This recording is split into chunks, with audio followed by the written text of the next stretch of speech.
વાત કરીએ સૂત્રાપાડામાં 400 કરોડના ખર્ચે નિર્માણાધીન જેટીના કામમાં ભ્રષ્ટાચાર ઉઠી હોવાનું ફરિયાદ નોંધાઈ છે। ત્યારે તાલુકા પંચાયત પ્રમુખ ખીમા વાજાએ મુખ્યમંત્રીને લેખિત ફરિયાદ કરી છે। ત્યારે જેટીના કામમાં ટેટ્રાપોલમાં નબળી ગુણવત્તા અને જોખમી રીતે મહાકાય પથ્થર સાથે ડમ્પરોનું પરિવહન પણ સામેલ છે।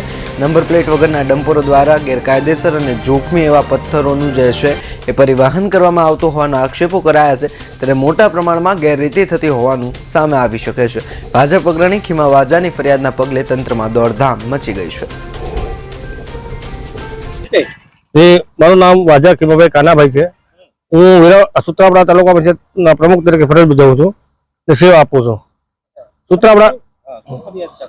સૂત્રાપાડા તાલુકામાં જે સૂત્રાપાડા બંદરમાં જેટી બનાવવામાં આવે છે એનો માલ સરકારે કરોડ રૂપિયા ફાળવ્યા છે, 400 કરોડ માથે।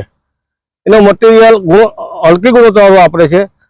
જે પાણી મીઠું વાપરવામાં આવે છે આવતું હોય તો ખારું પાણી વાપરવામાં આવે છે। અને આ તમે જોવો છો આ ટ્રક ઉભો છે એના વાયલા દરવાજા નથી આવતા ને મોટા મોટા પથ્થર હોય કાલે રસ્તા પર પડી જાય અને કાલે જાનહાની થાય એને જવાબદાર કોણ? એટલે મેં માનીએ છીએ મુખ્યમંત્રી ભૂપેન્દ્રભાઈ પટેલને ખનિજ વિભાગ, આરટી વિભાગ, જે તે એન્જિનિયર ડિપાર્ટમેન્ટ ગાંધીનગર બધાને લેખિત ફરિયાદ આપેલી છે।